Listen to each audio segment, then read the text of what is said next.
Hi, everyone. Karen Roby and Daphne Leprince-Ringuet for ZDNet, talking today about automation in Europe in light of COVID-19. Daphne, a new report out that you've put an article together on here, and I think one of the most staggering numbers that you've included, I'm going to let you talk about the really sets the tone for what this study found. Yeah, definitely. So the latest report is from McKinsey in collaboration with Google. And that key number that you just mentioned is 51 million. So 51 million jobs at risk of automation in the next 10 years in Europe. And about a fifth of work activities, daily activities, being at risk of automation as well. In a more general sense as well, McKinsey highlighted that actually when it comes to learning new skills, there is probably no job in Europe that's completely safe from having to learn new skills, and a staggering 40% of the workforce will have to learn significant new skills. So some big changes coming anticipated by McKinsey, and they're likely to be even further accelerated by the recent COVID-19 pandemic, which has highlighted the huge benefits that automation can bring, especially in public-facing or consumer or customer-facing roles. And so what McKinsey found was that the roles that are most at threat from the pandemic are also those which are most at threat from automation. So further accelerating this trend of automation, especially in certain industries. Which industries particularly? Well, anything that's customer service and sales, anything that's building occupation, anything that's food services are particularly at threat, both from COVID-19 and automation. So we already know of Amazon robots picking customer orders in warehouses. We've already seen robots delivering goods to our door. With COVID, we're more and more seeing robots delivering drinks in bars or delivering food in restaurants.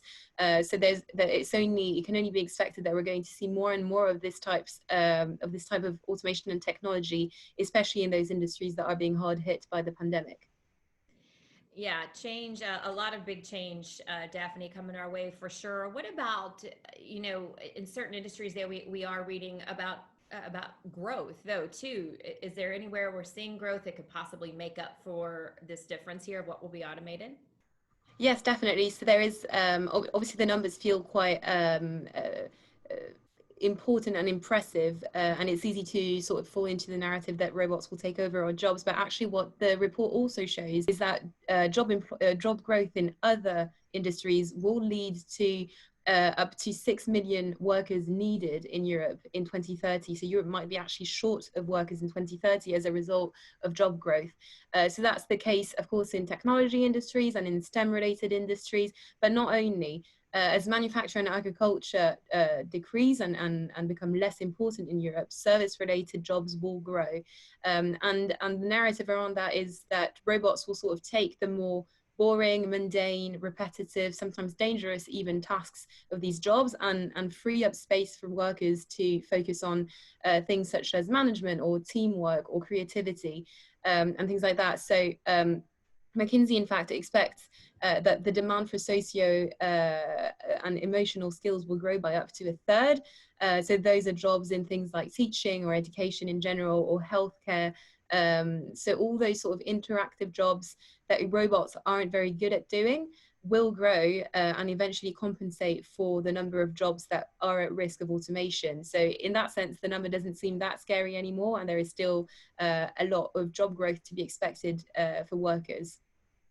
Yeah, always good to hear that positive side of it as well, because it can be a little daunting when you hear numbers like those that you threw out there at the beginning. Well, and speaking of those numbers, though, with a percentage like that, Daphne, there will be very few people, it sounds like, that are gonna, that won't need retraining in some way. This is something we're gonna have to focus on.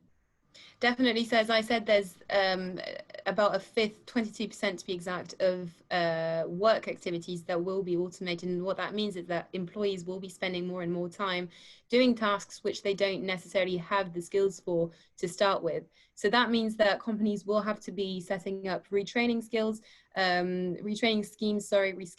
to make sure that their employees get those skills even throughout their career. So all of this builds to the concept of lifelong learning, and the idea that when your career starts shouldn't be when your skill learning stops. So we're already seeing a little bit of this. But what analysts point out as well, which I think is an interesting thing to raise, is that actually this reskilling process is one that we've always seen in the way that humans interact with technologies for centuries. Actually, every time a new technology is brought to the workplace, humans have to adapt and develop new skills, and they're usually very good at doing it. So for example, subway train drivers had to reskill as route optimizers as trains became automated. It's all part of a process that has been ongoing that will continue in the future. It might sound a little bit scarier because we're talking about robots, but really it's nothing to be afraid of, and it's likely that most employees will be able to carry out this retraining and reskilling that will be necessary in the future. All right. Well, change definitely never easy for any of us, but just part of life, most certainly. And this this definitely points to that. Well, I know Daphne, you've got that full article with all the information from the study there on ZDNet. We hope all of you will check that out, and we appreciate you watching today.